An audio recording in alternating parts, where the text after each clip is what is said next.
Bom, daremos sequência agora à discussão nesse primeiro simpósio de câncer de boca com a segunda mesa de discussão. Antes de mais nada, nós gostaríamos de lembrar que esse evento ele conta com a parceria de entidades, de pessoas, às quais gostaríamos de agradecer. Entre esses apoiadores estão CBC, a Faculdade de Odontologia de Piracicaba, Centerflat, Restaurante Mirante, Biovale, Uniodonto, ArcelorMittal, Cred Saúde, Fundiarte, Drogal e Cachaçaria Piracicabana. Sem o apoio desses patrocinadores, seria imprescindível o sucesso desse evento, que nós começamos às 8 horas e terminar por volta das 17 horas.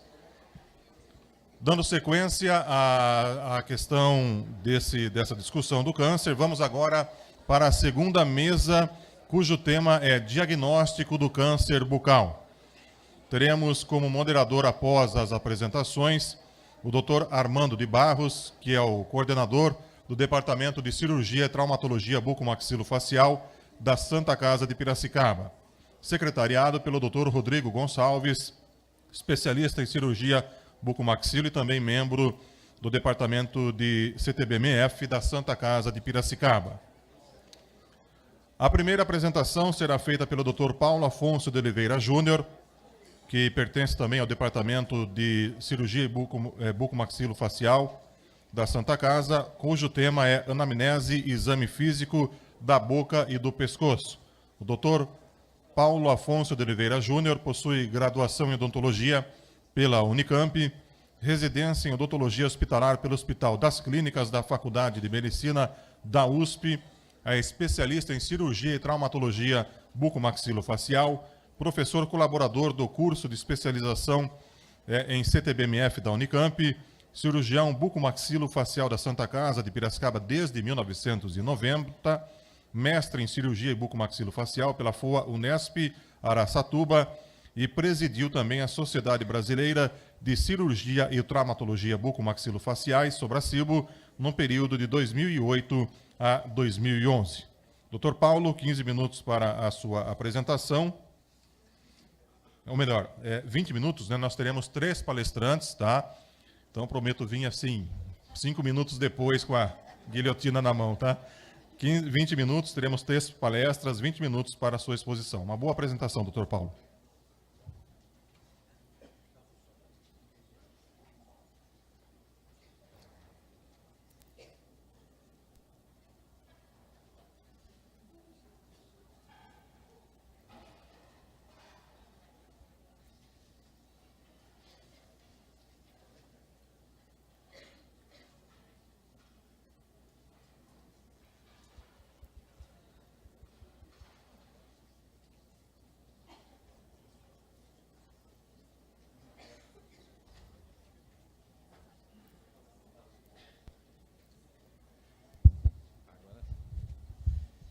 Bom dia. Eu inicialmente gostaria de agradecer ao Departamento de Patologia aqui da FOP, Dr. Márcio, a doutora Adriana, do Ilumina, Dr. Rodrigo Gonçalves, toda a diretoria pelo convite. A gente fica muito agradecido do convite, viu? É um prazer estar aqui com vocês. Bom, me pediram aqui para falar um pouquinho no contexto do tratamento do câncer bucal. E eu vou falar um pouquinho com vocês sobre a anamnese e o exame físico desses pacientes, porque, com certeza, os professores que vão vir a seguir vão entrar em detalhes sobre biópsia e a avaliação histopatológica. Nós vamos falar um pouquinho de uma fase muito importante do exame, que é a anamnese e o exame físico desses pacientes. Quando a gente fala em anamnese, o termo ele vem do grego, né? Anamnesis, e significa recordar, lembrar tudo referente à manifestação, sintomas da doença, que seja ela desde as suas manifestações prodrômicas até o presente estágio. A anamnese, na verdade, ela funciona ou através de um interrogatório direto com o paciente, perguntando a ele, né, sobre a evolução da doença, ou simplesmente com a técnica da escuta, que muitas vezes a maioria dos pacientes já vem nos reportando aquilo que passou, aquilo que aconteceu, né? E essas duas situações se fundem durante o processo de anamnese, né? A anamnese, na verdade, quem pratica a anamnese, na verdade, é privilegiado, porque o objeto da pesquisa, o objeto da análise, é uma pessoa que fala, que conversa com você, que entra em contato, né? E, na verdade, nós somos formados para tratar, não para tratar doenças especificamente, mas sim para tratar pessoas. Essa humanização no exame clínico, na anamnese, é um negócio muito importante, principalmente quando a gente fala de pacientes com câncer, né? Os cuidados da entrevista, né? A apresentação, né, do profissional, o uniforme, um jaleco devidamente identificado, né? Um aperto de mão, isso é muito importante na relação profissional-paciente, é muito importante esse primeiro contato, né? A gente fala que os primeiros 20 segundos, eles são essenciais para se criar esse vínculo profissional, né? Isso é muito importante. Assegure privacidade e sossego e o contato visual sempre com o paciente. Muitos pacientes se queixam nos exames, principalmente na rede pública, que praticamente o médico nem olhou na cara dele. Já receitou um medicamento, já receitou um antibiótico, nem examinou, né? Então, isso é muito importante. A qualidade do ambiente também, um ambiente tranquilo, a iluminação adequada, os odores, muitas vezes os odores clínicos não são odores tão agradáveis. Por isso que a sala da anamnese ela deve ser uma sala diferenciada da onde se pratica os procedimentos. O dentista normalmente não tem isso, ele tem a sala junto com o consultório. Isso é extremamente ruim, porque cria os odores, muitas vezes da própria odontologia, eles criam também uma certa inibição do paciente já nessa avaliação. As qualidades, então, que permitam inspirar confiança, calma, a utilização de palavras adequadas, a altura da voz, o timbre da voz, são importantes. A face é um espelho da alma. É a primeira coisa que a gente olha nos pacientes, né? Os olhos, né? E aí, muitas vezes, a gente já enxerga uma tristeza profunda, né? Uma angústia. As condições, então, da entrevista, né? Isso faz parte do profissional que está fazendo a anamnese, né? Encorajar o narrativo, a iniciativa narrativa, perspicácia, o tato, além do bom humor e atenção. Olhar para o paciente, sempre com bom humor e atenção àquilo que ele está falando, né? Síntese na organização cronológica dos fatos, humanização da consulta, isso aqui é muito importante, e coisa que a gente muitas vezes não observa hoje em dia, né? A humanização do relacionamento com as pessoas. Isso é muito importante. A conduta e a linguagem corporal também tem que ser adequada nessa anamnese, nessa consulta, né? O fechamento da entrevista deve ser sempre com esclarecimentos adequados. O uso do silêncio em questões polêmicas. Doutor, eu estou com câncer? Não, não sei. Nós vamos fazer uma série de exames, vamos avaliar. Muitas vezes, a conduta é escapatória, né? Você pode até ter certeza que se trata de uma lesão maligna.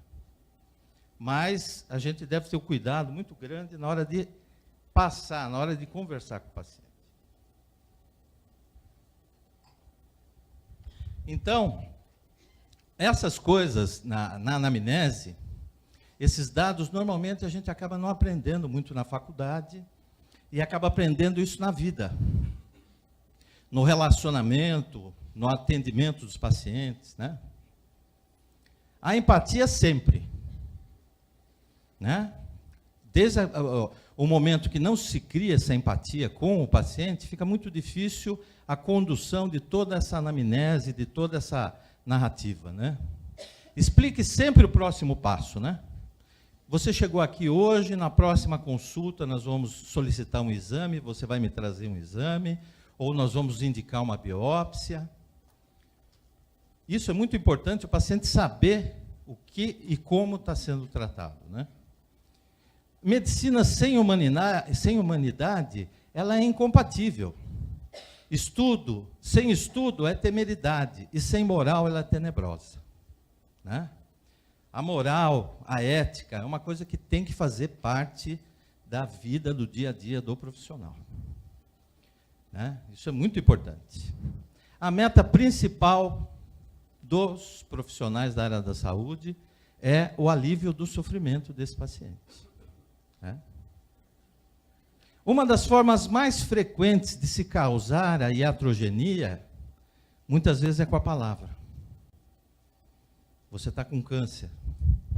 É muito difícil passar uma informação desse tipo, desse nível, de uma maneira assim tão de sopetão.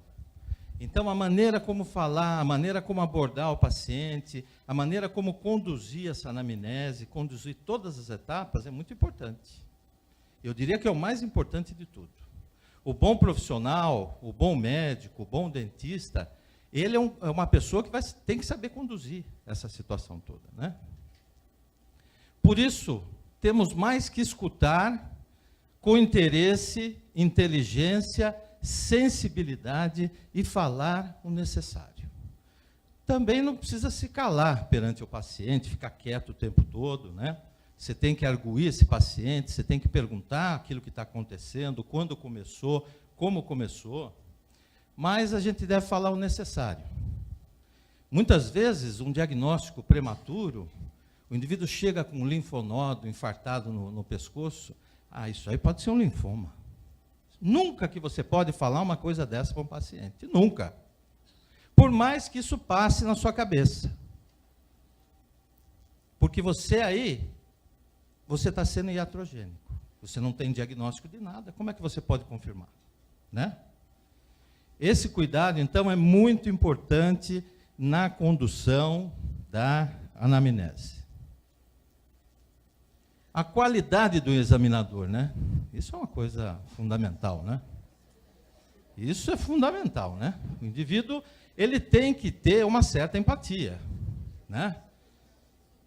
Ele tem que ser científico também, objetivo, né? Mas tem que ter uma empatia, tem que saber se expressar, tem que saber se comunicar, saber abordar o paciente de maneira educada, né? Simpático, e uma apresentação também condizente, né?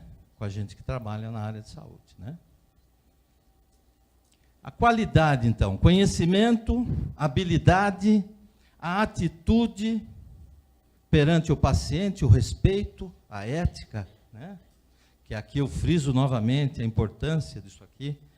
Hoje em dia a gente, infelizmente, nas formações acadêmicas, a gente vê que determinadas qualidades não são passadas, porque isso muitas vezes vem de berço até, né? A educação, o bom trato, né?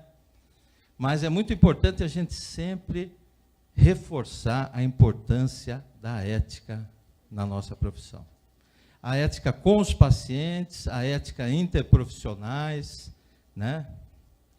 E ser um observador, né? O raciocínio científico, né? A abordagem clínica, ela tem que ser muito bem conduzida nessa fase, né? Ser gentil, competente, seguro naquilo que você fala, naquilo que você indica, e também ser um confidente, porque o consultório, de certa maneira, é também um confessionário, né? O indivíduo que chega lá. E os fatores que devem ser lembrados sempre, né? A causa mais frequente no erro do diagnóstico, ela está numa história clínica mal colhida,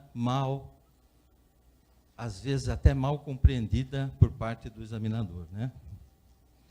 Dados, exames complementares, nunca corrigem as falhas de uma anamnese mal feita.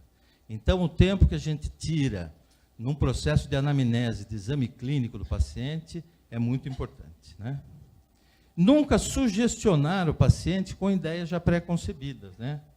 Olha, não aconteceu isso com você? Isso aí está assim há tanto tempo, não inchou. Não. É sempre deixar que o paciente fale, né?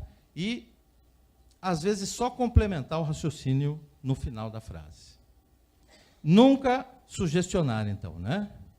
Só se acha o que procura, só se procura o que conhece, né? A gente viu aqui durante as aulas, né, a importância do exame clínico, né? Hoje em dia, uma série de recursos que nós temos que podem facilitar a visualização das lesões, né? Isso é muito importante, né? Objetivo, rápido, preciso, técnico e profissional, mas sem deixar de ser um ser humano também, né?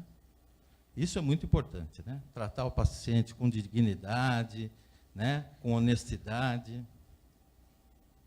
A sala de anamnese, então, ela passa a ser, tem que ser um ambiente separado e passa a ser, muitas vezes, até um confessionário, né? Ali a gente vai ouvir algumas histórias que não vão sair de lá nunca, né? Histórias de como aconteceu, do porquê aconteceu, né? A privacidade, então, é muito importante, todo paciente conta com isso, né? Nos procura contando com a privacidade, né? A cumplicidade no relacionamento, né? E a sinceridade no tratamento, eu acho que isso são coisas essenciais, né? O marketing, muitas vezes, ele tem que ser um marketing verdadeiro. A gente vê hoje em dia, principalmente na odontologia, mas eu sei que na medicina tem também, muito marketing que não é um marketing verdadeiro, né? É uma produção, é uma venda de um produto, né? Hoje em dia se contrata empresas de marketing para fazer o visual do profissional. Aquele profissional é o profissional tal, sai nas fotos, faz vídeo, mas eu acho que tem que ter um marketing verdadeiro, daquilo que você trabalha, da sua qualificação, né? Isso é o marketing verdadeiro, né? Que é feito no consultório. Certificados, a formação sua, esses certificados devem sim ficar à disposição. Você é formado na Unicamp, você é professor, doutor, o paciente tem que saber quem que está atendendo ele, né?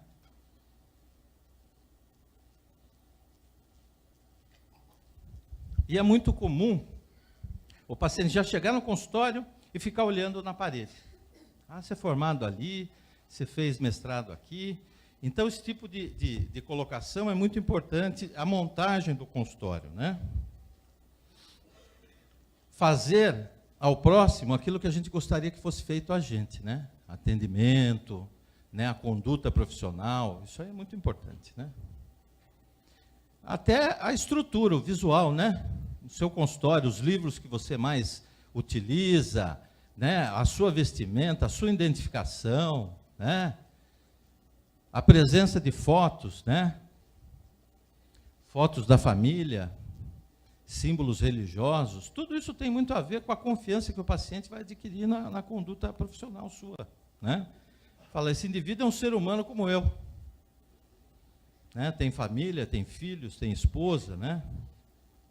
Muito diferente de um ambiente cirúrgico, né? Que é um ambiente muito direcionado, onde a gente fala pouco, normalmente muitos desses pacientes já estão sedados, já estão sob sedação, né? A gente acaba fazendo monitoramento do paciente, mesmo em cirurgia ambulatorial. E o perfil do paciente, então, é muito importante, né? Todo paciente fica estressado ao ser consultado, né? Um paciente casual, que esse paciente veio nos procurar? Por uma doença específica? É uma doença específica? Né? É um paciente casual, é um paciente agudo, é um paciente crônico? Muitas vezes é um paciente grave. Esse paciente vem numa cadeira de rodas, esse paciente está usando sonda nasogástrica, esse paciente precisa de uma atenção especial. O consultório, a clínica, o lugar da anamnese tem que ter condições de que esse paciente entre com a cadeira de rodas, se locomova, que possa coordenar na sua sala a presença dos familiares, normalmente não vem só com um, pode vir 2 ou 3, a necessidade de a gente ter um espaço disponível para todo esse pessoal que acompanha esses pacientes, né? Esse paciente, ele tem experiência com doenças? Muitos desses pacientes já têm histórico. Minha mãe teve uma doença grave, meu pai, né? As próprias ou familiares, né? Ele tem medo de doença? Muito paciente chega e fala, doutor, me fale qualquer coisa, só não me fale que eu estou com câncer. Pode me falar qualquer coisa. Adaptar sempre o nível da entrevista ao próprio paciente, seja ele um nível cultural, educacional, você vê que é uma pessoa mais instruída, você pode entrar em mais detalhes sobre o tratamento, você vê que é uma pessoa menos instruída, tem que explicar de uma maneira mais simples, né? Até a condução tem que ser de uma maneira mais ao nível desse paciente, né? Quem conviveu com um ente querido gravemente doente é capaz de compreender o modo de agir de um paciente grave. Ele muda a personalidade, ele muda muitas vezes a conduta, é um paciente mais agressivo, é um paciente mais arredio, né? Isso é muito importante, o profissional que faz anamnese tem um conhecimento também. E o protocolo, então, de diagnóstico, seria a primeira etapa, essa anamnese, o interrogatório, segundo, o exame clínico e o exame físico, se necessário, o exame histopatológico, né, através das biópsias e tudo mais, exames laboratoriais, exames de imagem, e aí, então, nós chegamos a uma parte muito importante do tratamento, que é o estadiamento da doença. Conceitos importantes, então, são sinais, né, tumefação de face, mobilidade dentária, aftas, sintomas como dor, náusea, parestesias, pruridos. A sintomatologia do quadro clínico, o conjunto de sinais, é que vão determinar essa doença, né, do que se trata, né? Então, a anamnese, que seria o exame subjetivo, né, essa parte da entrevista, e o exame físico, que seria o exame objetivo, né? A identificação do paciente, isso normalmente é feito pelo pessoal auxiliar, o paciente, a ficha do paciente normalmente já vem montada no computador, né? Mas são dados importantes. A queixa principal, saber qual é o motivo da consulta, né? Por que esse paciente veio nos consultar.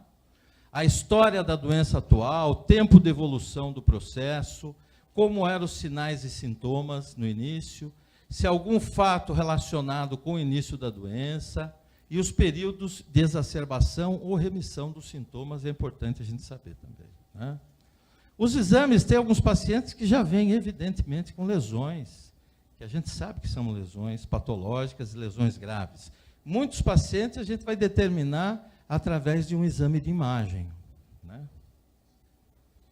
A história bucodental é muito importante ser anexada no nosso protocolo anamnético, né, também, tratamentos odontológicos anteriores, experiências anteriores com anestesias, extrações, hábitos e dores, por exemplo, nas ATMs, né?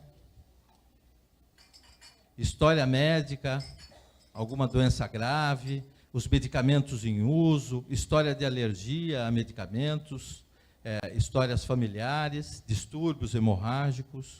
Os hábitos o pessoal já explorou bastante, né? E o exame físico, então, seria a avaliação visual e a palpação intraoral da face e do pescoço, né?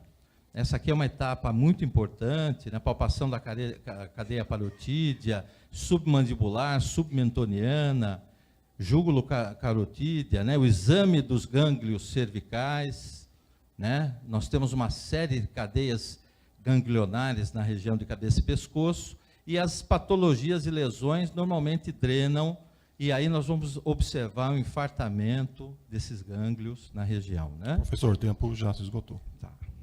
E o exame físico apurado, nós não vamos entrar em detalhe, mas isso é uma parte muito importante do tratamento também. Eu gostaria de agradecer, eu peço desculpas, às vezes a gente se perde um pouco com o tempo, né? E aí acaba atrasando. Muito obrigado.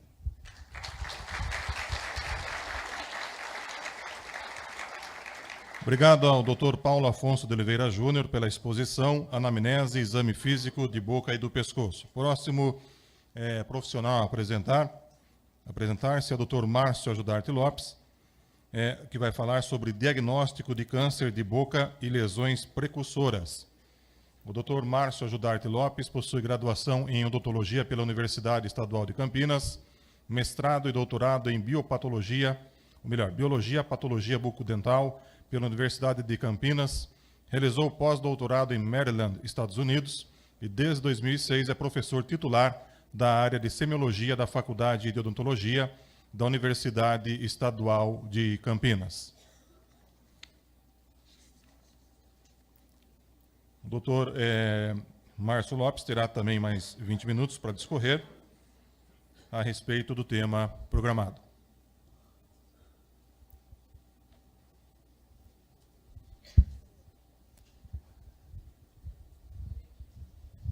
Bom dia a todos.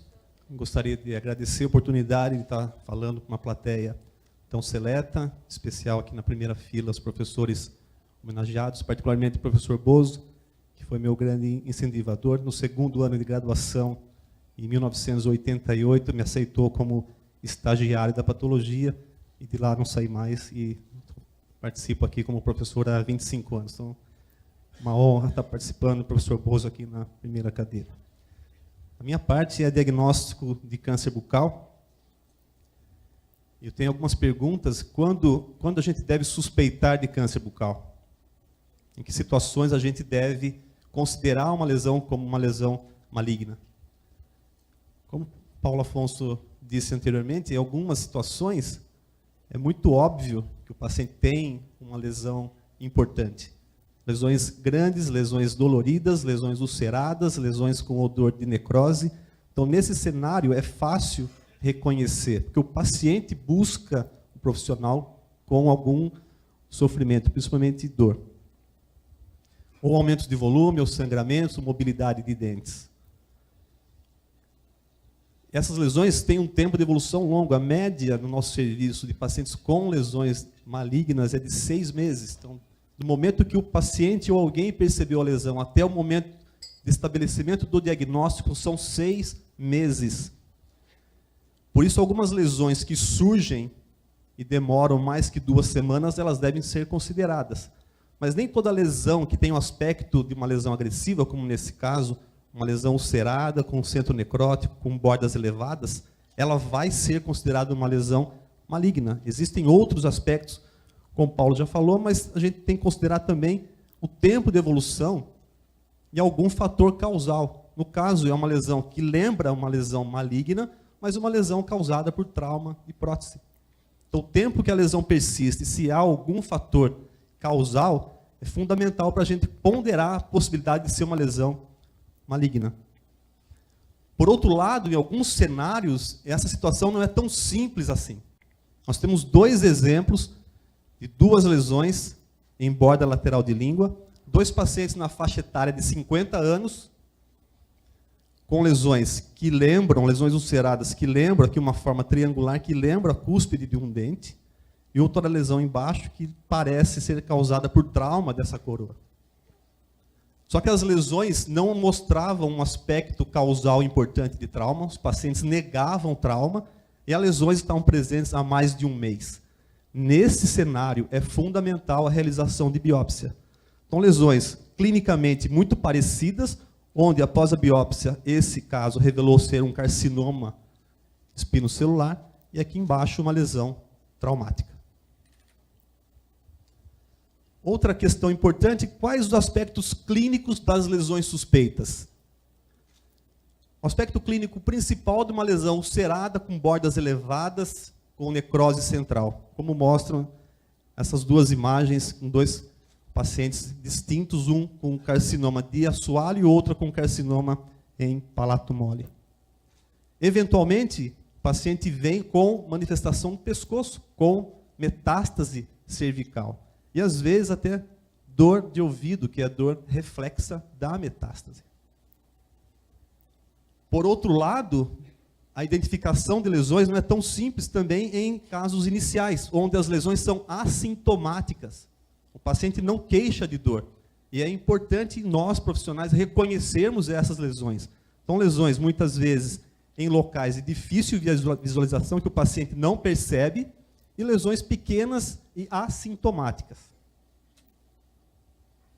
Quando essas lesões pequenas ocorrem em lábio, é mais fácil fazer o diagnóstico precoce, porque é mais fácil identificar. Se o paciente não percebe, alguém percebe por ele. Diferente de uma lesão em assoalho, uma lesão em palato mole. Em muitas situações, existem as lesões pré-malignas ou condições pré-malignas, hoje conhecidas como potencial de malignização.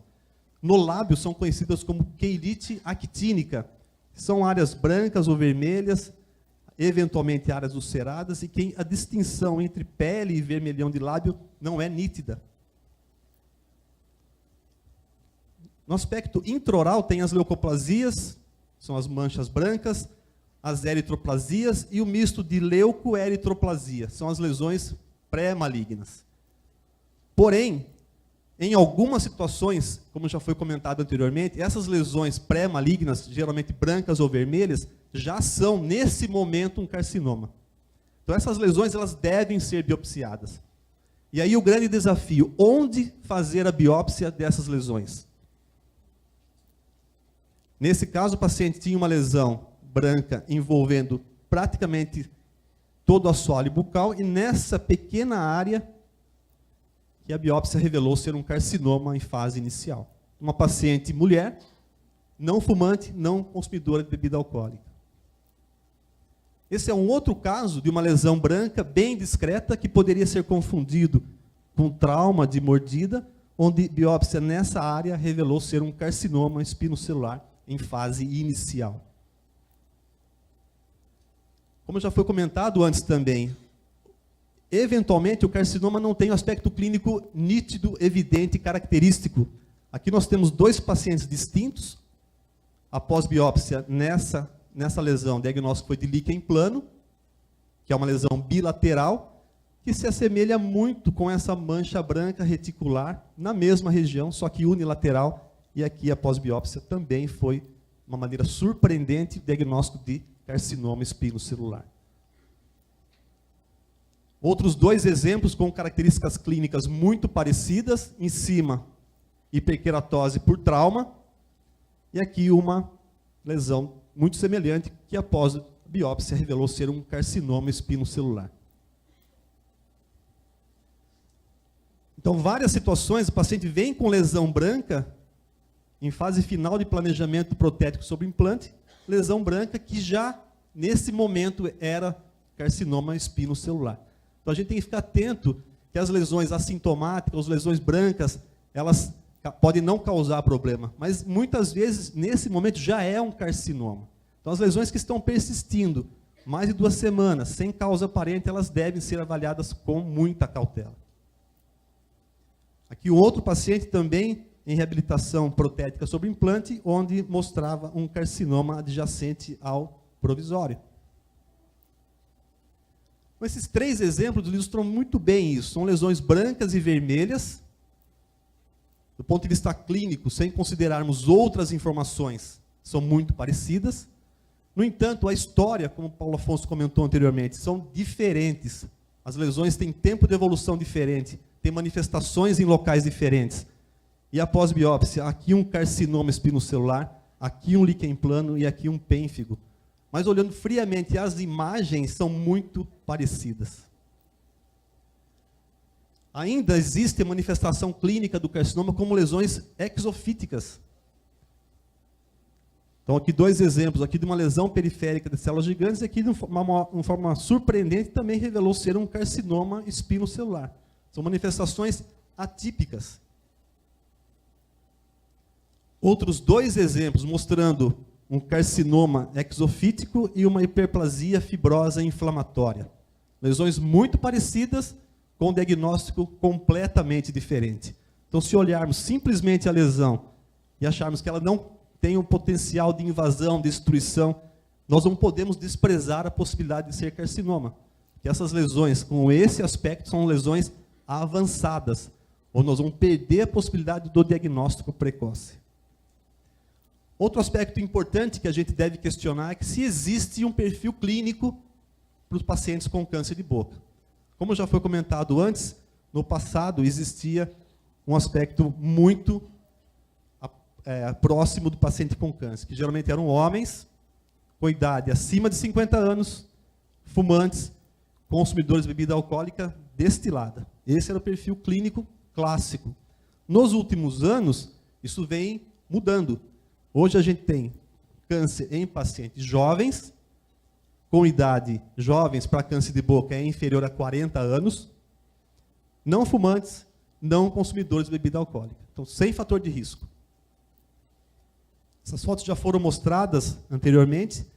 Essa é uma paciente que o Alan mostrou, que estava em fase final de tratamento ortodôntico, uma garota na faculdade, ela estava cursando o 2º ano de faculdade, e tinha essa mancha branca assintomática que estava sendo acompanhada por 2 anos. E o diagnóstico foi de carcinoma espinocelular. E um outro paciente com 34 anos, também sem fator de risco, com uma lesão ulcerada importante em borda de língua. Uma outra paciente, também mostrada anteriormente, com uma lesão grande em borda e assoalho, também sem fator de risco, com idade abaixo de 40 anos. E existem vários pacientes que nos procuram sem fator de risco, com idade abaixo de 40 anos, e o diagnóstico revela-se carcinoma, e além do perfil clínico diferente, local de manifestação diferente. Então esse é um paciente com carcinoma no palato duro, paciente com 25 anos de idade. Então, além do perfil clínico distinto, local de manifestação clínica também diferente. Outro perfil que vem surgindo nos últimos 20 anos são mulheres acima de 60 anos, também sem fator de risco. E aí entra um grupo chamado de leucoplasia verrucosa proliferativa. Essas pacientes começam a desenvolver lesões brancas não removíveis à raspagem, essas manchas brancas se espalham, elas tornam-se multifocais, e em algum momento o paciente desenvolve carcinoma. Então são perfis distintos do perfil clássico de homem acima de 50 anos, fumante e consumidor de bebida alcoólica. Além dos pacientes jovens com câncer de orofaringe, mais associado ao HPV. Outra pergunta que a gente costuma fazer é qual a conduta que deve ser adotada para o diagnóstico.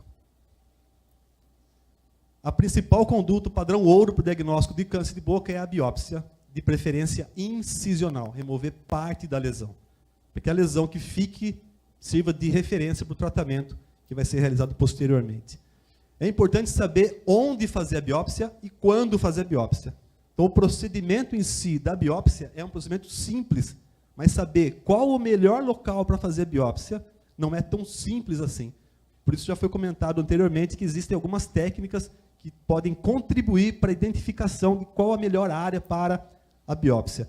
Aqui do ponto de vista microscópico, tem áreas de hiperqueratose e acantose, aqui muito mais hiperqueratose, outro cenário aqui um carcinoma espinocelular com pérolas de queratina. Então, o que vai determinar se o paciente tem ou não câncer de boca é a biópsia e a comprovação microscópica dessas células no tecido conjuntivo. Quando não há correlação clínico-patológica, o dentista ou o médico faz a biópsia com suspeita de carcinoma e o laudo vem diferente, ou vice-versa. É importante que haja um diálogo entre o clínico e o patologista para correlacionar, porque às vezes a biópsia não representou a área mais importante para o diagnóstico. E, eventualmente, há necessidade de repetição de biópsia. Aqui outras 3 imagens mostrando um carcinoma que a gente chama de microinvasivo, é bem superficial, e aqui 2 outros casos de carcinoma espinocelular. Como eu disse antes, outra pergunta que surge é se há algum método, alguma técnica que contribua para o diagnóstico precoce. Então, além do exame clínico, as estratégias de rastreamento, de prevenção, o que o Carlos comentou é se são técnicas de facilitação de áreas eleitas para biópsia. Uma técnica bastante antiga é o azulitoluidina, que tem o objetivo de pigmentar, corar a área mais importante, mais significativa para que a biópsia seja feita nesse local. Os resultados de azulitoluidina são, até que certo ponto, conflitantes, e nem todo serviço utiliza isso como rotina. Nós aqui na faculdade não utilizamos, mas tem vários outros serviços que utilizam. Outra técnica são as técnicas de fluorescência, e o Velscope é o mais utilizado, que tem o objetivo de identificar, através de iluminação, quais as áreas que mais perdem a fluorescência, facilitando a identificação de local de biópsia. Os resultados também não são tão claros, saber até que ponto essas técnicas facilitam ou não o local apropriado para a biópsia. Como o pessoal de Barretos tem programado, seria importantíssimo ter um estudo que identificasse, através dessas técnicas, áreas que o clínico não identificou. Porque até o momento, essas áreas, essas técnicas, reforçam as áreas que o clínico já identificou. Então, se essas técnicas identificassem áreas que o clínico não identificou, aí sim, essas técnicas serão de grande valia. Outro aspecto importante é que essas técnicas devem ser utilizadas nas mãos de pessoas preparadas em diagnóstico e exame clínico. A ideia de vender essas técnicas para o dentista e simplesmente colocar a luz na boca do paciente para tentar identificar qual área, isso não vai funcionar. É importante que o clínico seja treinado em identificar a lesão e essas técnicas contribuam para o clínico treinado em diagnóstico, assim como a realização das biópsias. As considerações finais é que é fundamental ter anamnese, exame físico detalhados, como o Paulo Afonso comentou anteriormente, identificar lesões suspeitas, lesões que persistem mais de 2 semanas sem causa aparente,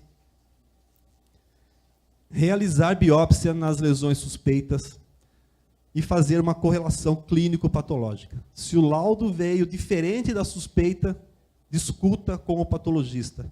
Pode ser que tenha ocorrido alguma coisa que justifique essa divergência. Então, a participação próxima do clínico com o patologista é fundamental. Aqui na faculdade a gente trabalha há muito tempo já, em parceria, a parte clínica da semiologia, a parte histopatológica na patologia. Tanto é que faz 24 anos que eu sou da semiologia e ainda me chamam Marcinho da patologia. Na verdade, eu sou da semiologia. As pessoas que gostariam de enviar biópsia feitas em vários serviços da rede pública ou privada, elas podem se cadastrar no site da patologia, elas fazem um cadastro, vai gerar um login e senha. Quando vocês estiverem com um frasquinho de biópsia, você preenche o cadastro e manda, ou traz pessoalmente aqui no laboratório, ou manda por correio. Após uma semana da entrada da peça no serviço, o laudo vai ser gerado em PDF no sistema. Então, é um laudo via web. Então, todo mundo pode fazer o cadastro e mandar as peças, as biópsias, diretamente para o serviço. Esse é o serviço de histopatologia. E os profissionais que queiram encaminhar pacientes ao Orocentro para consultas em diagnóstico, esse é o telefone para agendamento de consulta, 2106-5267. Obrigado pela atenção.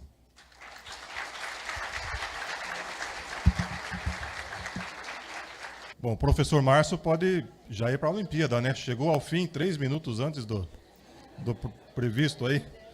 Obrigado, professor Márcio Lopes. Dando sequência à nossa programação, chama à frente a doutora Rosimeire de Moraes e Silva, que irá fazer a apresentação a respeito de aspectos psicológicos do câncer de boca.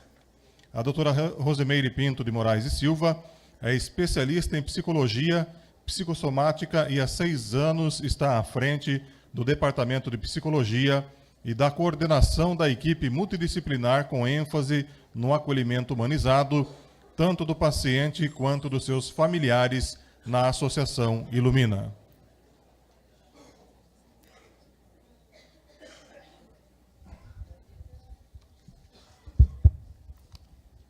Bom dia, eu estou muito contente de estar com vocês nesta manhã. Agradeço a oportunidade, a comissão organizadora que me fez o convite. Agradeço os palestrantes pela troca de experiência e conhecimento tão importante para todos nós profissionais de saúde e agradeço a presença de todos vocês. A gente vai subjetivar agora.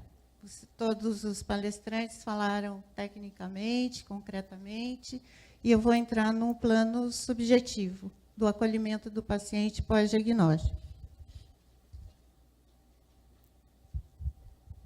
A psico-oncologia é uma área que une a psicologia e a oncologia.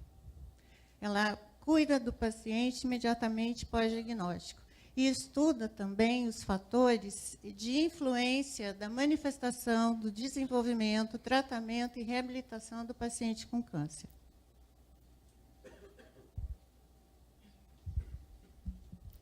Falar sobre qualquer diagnóstico de doença grave não é fácil. Desafia o paciente e desafia nós todos, profissionais de saúde, que lidamos com ele. Receber um diagnóstico é, sem dúvida, um momento muito difícil, um gerador de dor intensa, angústia na vida da pessoa, em uma função, de uma série de aspectos emocionais.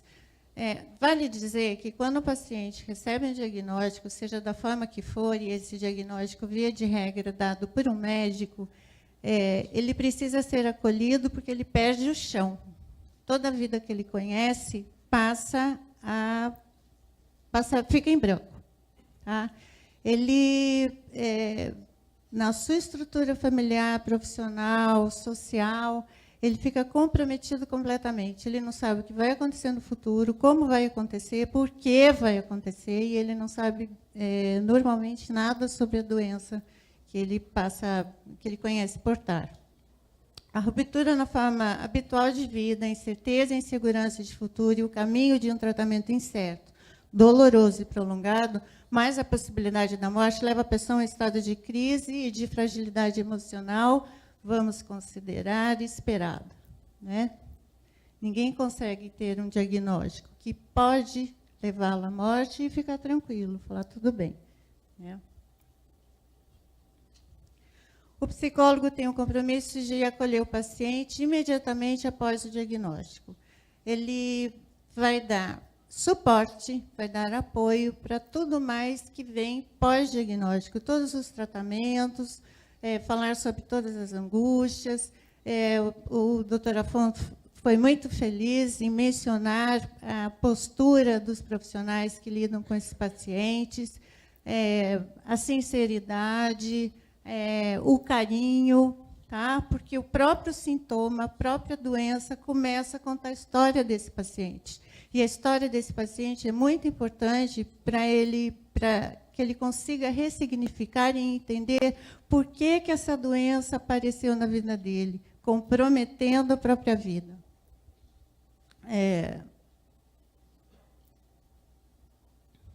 Vários aspectos emocionais do paciente acometido pelo câncer são atingidos de forma drástica e sua capacidade de se auto-identificar, de se reconhecer, fica amplamente comprometida. A vida como ele conhecia deixa de existir.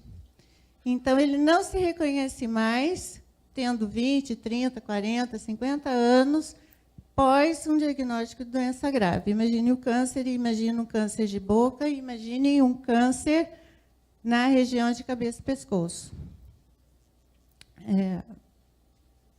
São fatores muito importantes. Eu vou deixar de me ater um pouquinho ao slide, porque a gente está falando numa região que nos identifica e nos expressa. Quando alguém olha para mim e me conhece, ela sabe que esse rosto é meu, que esse rosto é seu, que esse rosto é seu. E quando ouve a minha voz, se a pessoa me conhece, ela vai saber, muito provavelmente, essa voz é da Rose, ou essa voz é do João, ou da Maria, ou da Cristina, porque nossa feição e a nossa voz nos expressa. Quando o paciente recebe um diagnóstico de câncer nessa região que afeta a sua feição e a sua voz, ele deixa de ser reconhecido pelo universo externo. Ele já tem uma dificuldade nesse processo de se auto-identificar a partir daí, a partir do diagnóstico. Eu admiro muito os cirurgiões de cabeça e pescoço que se preocupam nas cirurgias em preservar não só a parte funcional deste paciente, mas a parte estética desse paciente.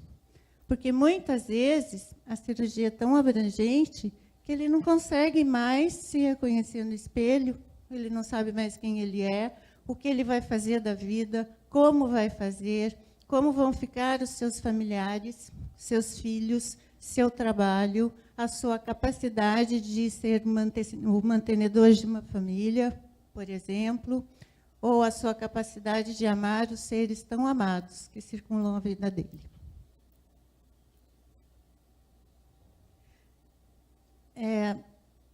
Eu acho muito difícil a gente colocar, não vivenciando, e graças a Deus não vivenciando, o que a boca representa na vida da gente. Ela tem uma simbologia muito grande.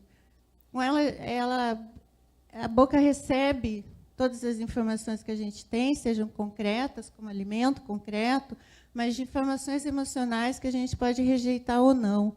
Então, a gente pode abocanhar alguma coisa, escancarar a boca, diminuir a boca, falar a miúde, rosnar, torcer, sorrir, e uma série de outras funções que a boca tem que desaparecem com esse diagnóstico, porque não vai expressar mais nada. A alma vai ficar perdida porque ela vai ter que buscar outros meios para se expressar.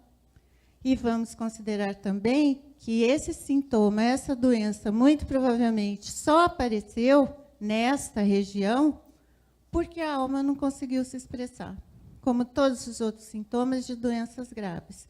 Se alguém faz uma mastectomia ou uma amputação de braço, ela perde identidade também, mas não é visível. Ela consegue até esconder, muitas vezes, por exemplo, na mastectomia. Às vezes a gente não reconhece uma mulher mastectomizada. Às vezes até sem prótese, sem correção, porque ela consegue esconder. No rosto, não. Na voz que falta, não. Então, o que essa pessoa deixou de dizer por toda uma vida? Porque ela precisou se calar, ou, ao contrário, o que esse calar significa neste momento da vida dela. É nesse momento que entra o psicólogo,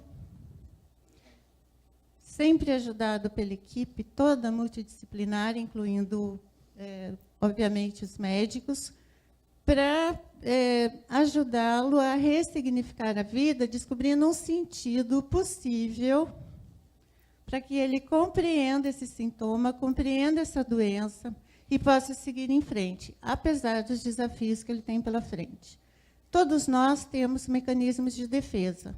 Nos defendemos, na esfera do ego, de situações que a gente tem dificuldade de resolver. A Elizabeth Haas-Kluber conceituou 5 mecanismos de defesa nas situações de perda e morte, ou iminência da morte. Qualquer tipo de perda. Pode ser de emprego, de um casamento, de uma amizade, também no diagnóstico de doença grave. O primeiro sintoma é a negação, quando a pessoa tem consciência do agravamento da situação e ela tenta negar, suavizar, para poder seguir em frente. Ela precisa disso para seguir em frente. É o primeiro mecanismo que aparece. Depois vem a raiva. Ela fica com muita raiva por estar doente, com muita raiva, muito ressentido, muito revoltado por ter ficado nessa situação, sem compreender por que isso ocorreu.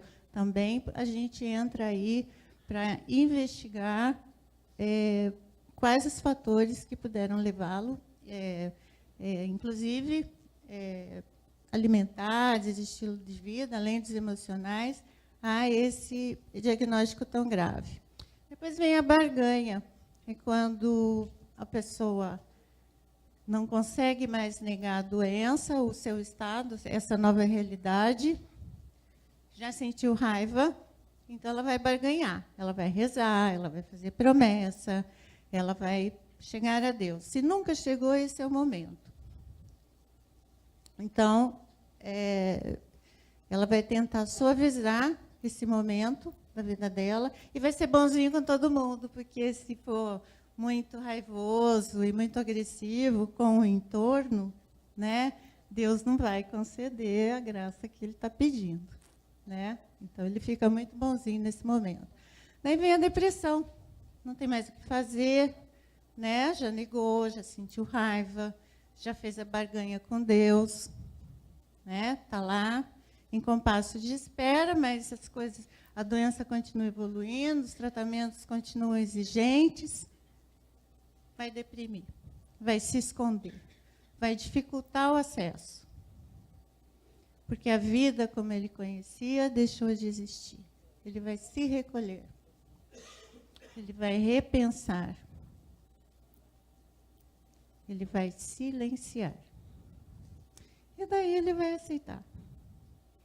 Está doente mesmo, o melhor que ele pode fazer é aderir aos tratamentos, o melhor que ele pode fazer é ter esperança, ter fé, que ele já tentou resgatar ou consolidou, e vai seguir em frente. A Ana Freud, filha de Freud, também conceituou alguns mecanismos de defesa, como eu disse antes, inerentes a todos, e eu vou falar agora da perspectiva do próprio paciente. Num primeiro momento, ele vai reprimir e vai passar pelo recalque, como se ele vai sair do consultório do médico, que deu o diagnóstico, como se nada tivesse acontecido. Falou, isso não é comigo, né? Não vou nem pensar no assunto, vou acordar amanhã normal e não vou fazer nada. Simplesmente reprimiu a informação. Aí é que ele passa para a negação, né? Pode não ser tão grave assim, eu vou fazer o que tenho que fazer, mas acho que não é bem assim, tudo é possível mudar, né? Amanhã será outro dia, mas negando a gravidade da doença, embora consciente dela. E daí, no próximo momento, ele vai projetar. Ele vai projetar a raiva dele por estar doente, no enfermeiro, no médico, às vezes, no familiar cuidador. Vai projetar a raiva, a angústia, porque ele precisa tirar isso de si e reconhecer no outro para lidar com a situação. São mecanismos que permitem que ele lide com a situação. Aí vem a regressão, que é um outro mecanismo de defesa, onde o paciente infantiliza, ele volta a um estado de desenvolvimento infantil, fica submisso. Agora você vai fazer tal exame, daqui a pouco você vai fazer cirurgia, daqui a pouco você vai falar com a psicóloga, daqui a pouco você vai fazer fisioterapia ou fonoterapia, né? Dependendo da região afetada. E, se isso perdurar, ele vai ficar com reações infantilizadas e vai comprometer o tratamento. Ele não vai sair desse processo. E um outro mecanismo de defesa é quando o paciente se volta contra si mesmo. Ele se culpa por ter ficado doente, fica com muita raiva de si, já não projetada, e ele pode, inclusive, começar a automutilações. Esse é um estado muito complicado de se lidar, de remover o paciente desse momento, e ele, quando a equipe multidisciplinar, a enfermagem, são muito parceiros do psicólogo nessas observações. Vão passar a informação e toda a equipe, mas o profissional psicólogo, vão tentar remover o paciente desse contexto, porque ele pode, inclusive, tentar se suicidar. A avaliação psicológica, mesmo em meio a dores físicas e emocionais, do contexto de vida do paciente, ajuda-o a reencontrar a perspectiva de vida futura com possibilidade de melhores condições no autocuidado, tanto físico quanto emocional. Como o doutor Afonso disse, a anamnese médica é importante, mas a anamnese psicológica atinge mais profundamente no contexto de história de vida do paciente. A gente está predisposto, disponibilizado para essa anamnese. E isso pode fazer toda a diferença no contexto do tratamento. A perda da individualidade, dos direitos, da vontade, leva a pessoa a querer manter um controle sobre si que já não tem mais. O paciente oncológico, ele deixa de ter controle sobre toda e qualquer coisa. Ele fica à mercê dos cuidados que ele precisa realizar.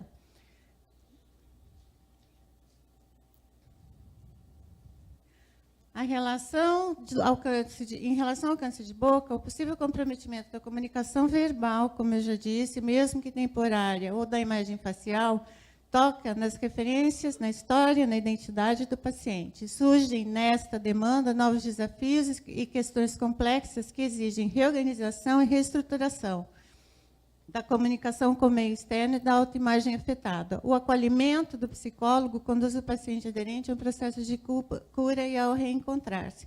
Quando a gente está diante de um paciente oncológico, com dificuldade de comunicação, os desafios são muito maiores, tanto para os profissionais que cuidam dele e muito mais para ele mesmo. Conhecer a história de vida desse paciente e fazê-lo compreender tudo o que está acontecendo com ele pode fazer toda a diferença na objetivação dos tratamentos. Os recursos verbais e outros de comunicação com o paciente requerem um domínio quanto à naturalidade, tudo que o Dr. Afonso já disse. Confiança, sinceridade, segurança, e devem objetivar a aderência ao tratamento e a qualidade de vida, mesmo com o advento da doença ou com a dignidade do morrer. Falando em dignidade do morrer, paciente oncológico, hoje menos, muito menos, mas ele é um paciente predisposto a óbito, né? Estou no final já. Predisposto a óbito. E todos os tratamentos disponibilizados a ele têm que ser maximizados, tanto para ele quanto para a família dele. Então, hoje, a gente fala em cuidados paliativos, que vão dar uma atenção toda especial a esse paciente, à família dele, tentar reorganizar a família dele, tentar fazer com que, vindo a óbito, antes de vir a óbito, ele se reconcilie com a família, se reconcilie consigo mesmo, além de se reconciliar com o chefe lá em cima, que determina tudo, para que essa partida seja menos traumática para a família, para os amigos, para os colegas e para ele mesmo.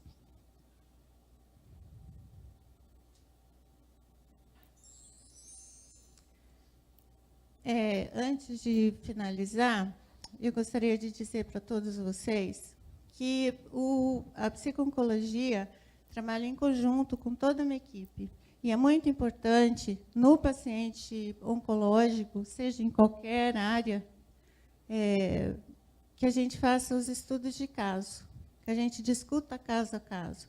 Porque um diagnóstico oncológico para uma pessoa é diferente para outra. Assim como uma situação vivenciada por uma pessoa tem um diferente impacto em outra. Cada pessoa é única e a gente tem que aprender a cuidar numa linguagem coesa, uniforme, humanizada, amorosa mesmo. A gente usa muito essa palavra na Associação Ilumina, a gente usa amorosidade com todos os pacientes, sem exceção, de qualquer forma, desde a recepção até o tratamento final. O ideal seria que esse paciente tivesse um atendimento individual psicoterapêutico no início do tratamento, pelo menos. Mas o que acontece é que eles vêm com esse apoio em grupo, o que não é ruim, mas no início do tratamento ele potencializa todos os outros tratamentos que vêm a seguir. Aqui é um pensamento que eu tenho no sentido da humanização e da amorosidade. Eu entendo que Deus nos conduz amorosamente, seja no desafio de confrontação da doença, seja no desafio do cuidar do outro imposto por ela. Aceitar essa condução é uma escolha, e é de cada um. Obrigada.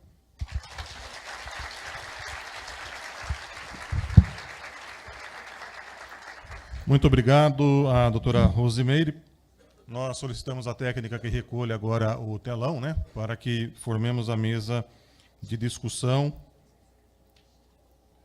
sobre o diagnóstico ao câncer de boca. Peço para que subam aqui ao palco o doutor Armando de Barros, cirurgião bucomaxilofacial, coordenador do Departamento da Santa Casa de Piracicaba, do Departamento de CTBMF, que fará o papel de moderador dessa discussão. Dr. Rodrigo Gonçalves, também membro do Departamento de Cirurgia Bucomaxilofacial, da Santa Casa para fazer o secretariado dessas discussões. E peço também para que subam aqui os palestrantes, Dr. Paulo Afonso de Oliveira Júnior, Dr. Márcio Ajudarte Lopes e a doutora Rosimeire de Moraes e Silva.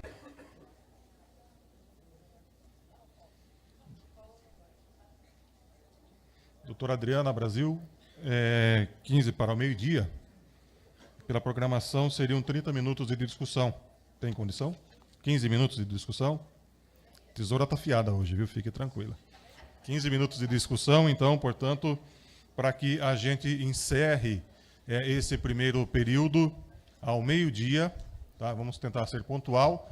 Aí teremos 1h30 de almoço, né? Retornaremos a 1h30. Solicitamos para todos que sejam pontuais também, para que comecemos a 1h30 e encerremos por volta das 17h30 este evento, indo para a segunda parte desse simpósio, primeiro simpósio de prevenção, diagnóstico e tratamento do câncer de boca. Doutor Armando de Barros, fica à vontade. Muito obrigado. Bom dia a todos. Eu vou procurar conduzir da forma mais simples possível, mais objetiva, mas nem por isso desorganizado. Eu queria, no primeiro momento, falar que vocês são importantes nesse evento e a participação de vocês nesse momento seria importante. Eu pretendo ativar com algumas questões, mas eu gostaria de deixar pelo menos metade desse tempo de 15 minutos aberto à plateia. Para isso, tem o microfone aqui, que se a técnica puder passar, ou os auxiliares para a plateia, se inscrever por ordem, levantando a mão seria suficiente, se identificando e formulando a pergunta para quem for de direito. Alguém vai secretariar?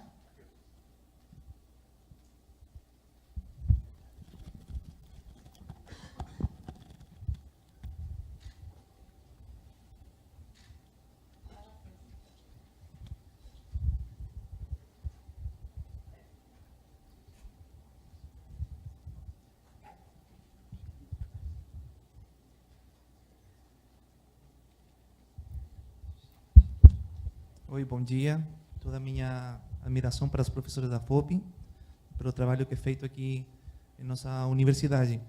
Eu tenho duas questões para ser levantadas para os professores. Uma primeira questão é que no passado Congresso Mundial de Câncer de Boca, que aconteceu em São Paulo, foi levantada essa inquietude do câncer de boca nos pacientes jovens. Então, ali alguns pesquisadores falaram de fatores etiológicos até agora desconhecidos.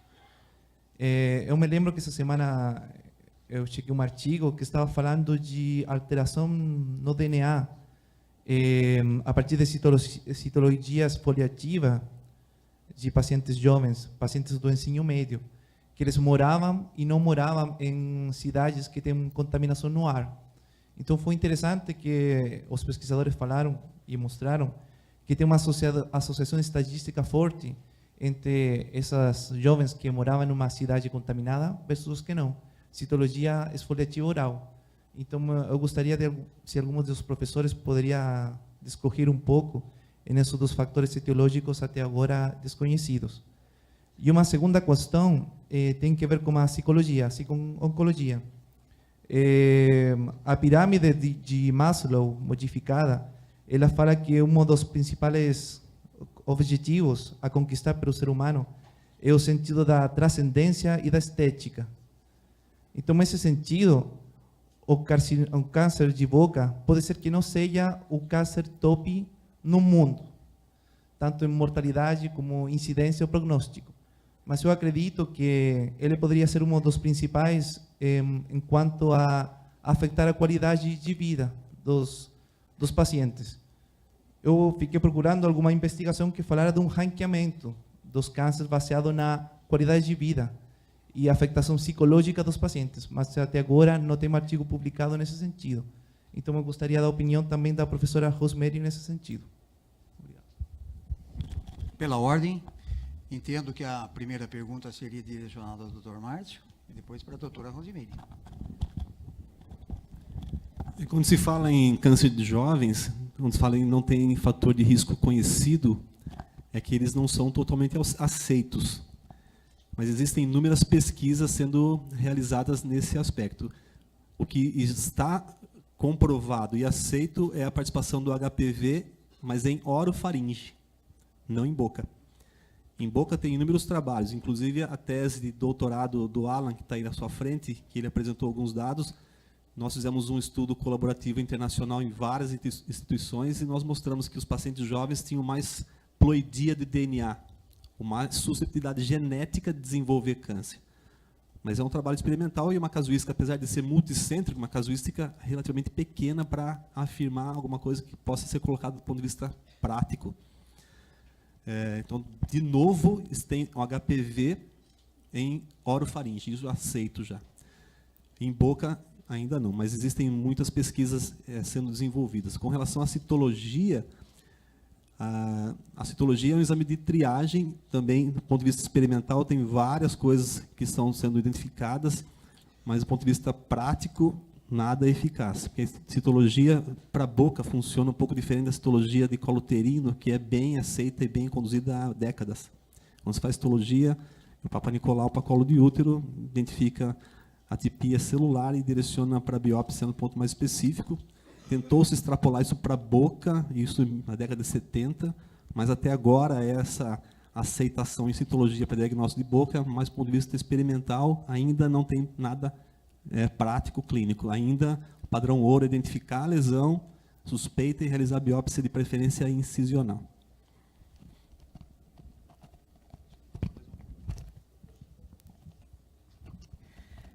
Em relação à qualidade de vida, obviamente, o câncer de boca, a maior incidência é com a má qualidade de vida. Haja visto que os sintomas presentes, as ações presentes, são pacientes com histórico de alcoolismo e tabagismo. A prevenção é muito importante, porque quando a gente fala em qualidade de vida, a gente fala em preservação da saúde. Óbvio que entra a alimentação e entram outros aspectos que passam pela via oral. Mas a gente não pode desprezar os sintomas psicossomáticos, né? O que fica gravado, grudado, não expresso, expresso em demasia, tudo isso altera e faz com que um diagnóstico se apresente. Não sei se eu respondi a sua pergunta.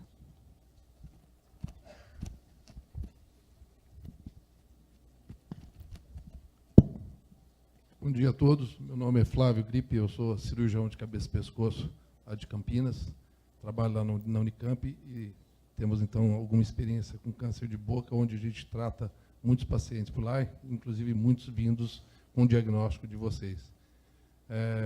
Eu queria fazer uma consideração e tenho uma pergunta para vocês. Primeiro, a consideração. Eu acho que o tema abordado sobre HPV em câncer de boca é um tema muito importante atualmente. E, recentemente, na nossa campanha pela Sociedade de Cabeça e Pescoço, dia 27 de julho, foi o Dia Internacional do Câncer de Boca, a Sociedade Brasileira de Cabeça e Pescoço tentou frisar, através da campanha, a importância da orientação e do diagnóstico precoce do câncer de orofaringe, apesar de não ser cavidade oral, mas do câncer de orofaringe, onde o HPV está participando muito na estatística desse tipo de câncer. E a gente vê alguns relatos, e pela experiência de colegas nos Estados Unidos, hoje, aproximadamente 80% dos casos de câncer de orofaringe em paciente jovem são HPV positivo. Então, isso é uma estatística alarmante, e a gente tem que ter bastante... tem que falar muito sobre isso, porque eu acho que, num futuro breve, isso vai ser um dado muito importante em câncer de orofaringe. A minha pergunta para vocês é o seguinte: eu me lembro de uma época que eu trabalhava em São Paulo, acho que a importância do diagnóstico precoce do câncer de boca é fundamental em termos de tratamento. Nós que tratamos o câncer de boca e temos ainda nesse país muitos dos nossos pacientes com diagnóstico tardio, e isso significaria a maior dificuldade da cura desses pacientes. Então, a gente tem uma dificuldade muito grande no diagnóstico precoce do câncer de boca. A pergunta que eu faço é o seguinte: em estudos realizados no passado, a gente via que o retardo para o diagnóstico precoce vinha, primeiro, pelo paciente que tinha uma dificuldade de procurar o profissional e pelo próprio sistema de saúde, que às vezes retardava o seu diagnóstico precoce. Qual que é a experiência de vocês aqui em relação a isso? Gostaria de responder, Márcio? Obrigado pela pergunta. A experiência é que, geralmente, quando os pacientes vêm de serviço público, a tendência de terem lesões mais avançadas. Quando vêm de consultórios privados, a tendência é vir com lesões mais iniciais. O que não quer dizer que o serviço público seja melhor ou pior que o serviço privado. Acho que foi comentado na primeira mesa, o grande desafio é cultural. As pessoas têm dificuldade em aceitar e procurar, mas não que seja a dificuldade de acesso. Mas a gente tem um serviço aqui fundado pelo professor Bozo há muitos anos, várias décadas, e ainda tem gente na cidade que não conhece o serviço, e é totalmente gratuito. Então, dificuldade de acesso acho que não é o maior problema. Acho que o grande desafio é instrução da nossa população, que começa lá no ensino básico. Quando a gente tiver um país com uma educação melhor no ensino básico, a gente vai ter pessoas mais conscientes que vão chegar no momento que vão valorizar várias coisas que hoje não são valorizadas, incluindo prevenção e saúde. Mais alguma pergunta? Em cima da colocação que o Dr. Flávio fez, eu acho, na minha opinião, e deve ser voz corrente, que o acesso à tecnologia ele tem aumentado muito. Os serviços são melhores equipados hoje, nós temos tecnologia, hoje tem PET scan e tal, mas concordo com o Márcio que o que falta é conhecimento de base. E nós comentávamos isso aí com o Dr. Marzola, que está sentado ali, de blusa laranja, na primeira fila, tá? Que esse seria o grande diferencial. Nesse contexto, não sei se também alguém gostaria de fazer alguma colocação, a odontologia, de um modo geral, ela vive de certos sucessos relacionados à estética, que são tão importantes quanto todas as outras coisas. E, eventualmente, na cabeça de quem está na ponta, quem está atuando nos consultórios, triando o paciente, olhando no serviço público, né? A patologia, a interpretação desse diagnóstico, mesmo acesso a algumas tecnologias em alguns lugares que não tem, fica relegado a segundo plano. Então, a gente tem que reconhecer que a mudança na educação seria o grande paradigma. Seria, sobretudo, a forma de mudar a consciência e conduzir melhor esses encaminhamentos. Parece que fica um gap, fica uma distância entre o conhecimento científico que existe disponível, tá, e a ponta, que é o cirurgião, que é o colega que está lá no consultório muitas vezes, ou no serviço público, né?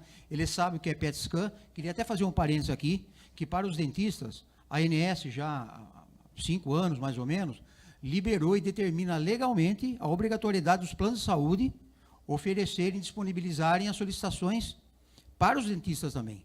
Que isso também era outro entrave.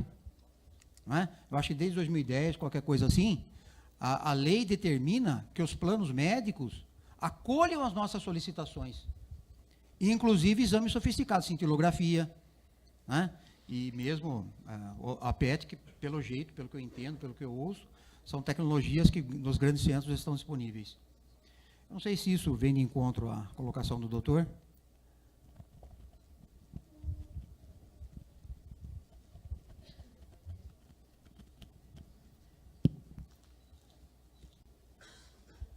Eu tenho uma colocação importante, que eu acho que o papel do dentista no diagnóstico precoce do câncer de cavidade oral é fundamental.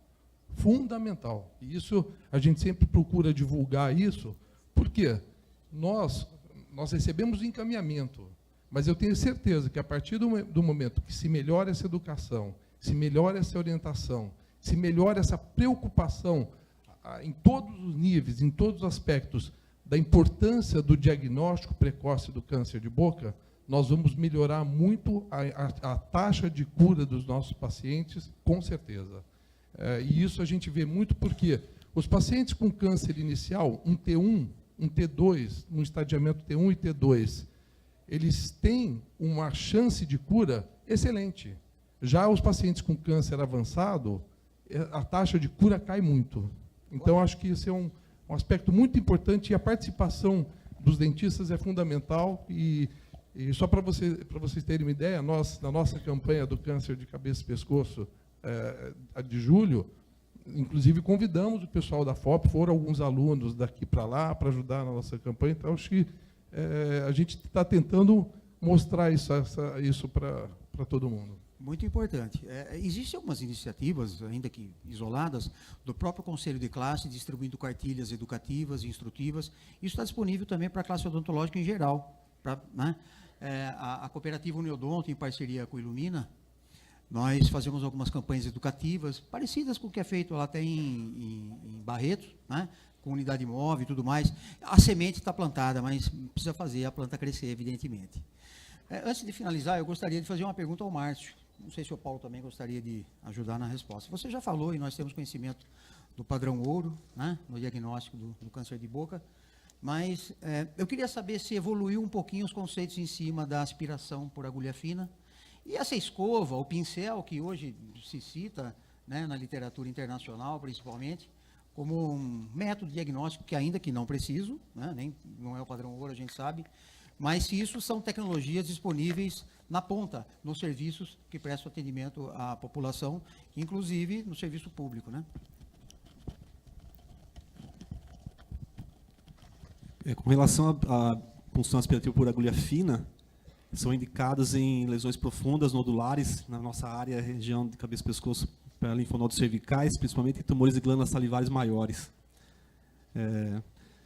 Tem uma eficácia muito boa, tem vários estudos feitos aqui, conduzidos pelo professor Pablo, que, sem dúvida, da área odontológica, é a pessoa mais capacitada do Brasil para realizar esse exame. É um exame muito, muito eficiente, mas com indicações pontuais.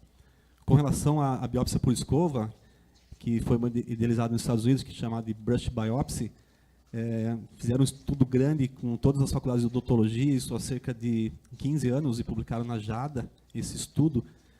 Teve um fervor muito grande, como qualquer nova tecnologia, mas o tempo mostrou que existiam muitos falsos positivos. E aí, quando o paciente que tinha na citologia alguma alteração, quando ele era encaminhado para avaliação e biópsia, a lesão já tinha desaparecido, que eram lesões traumáticas que na citologia mostravam-se alteradas. Então, pelo grande índice de falso positivo, essa tecnologia, apesar de parecer promissora, ela não vingou, e hoje praticamente nenhum serviço de ponta usa. E ainda a biópsia é o padrão mais indicado. Alguma pergunta final?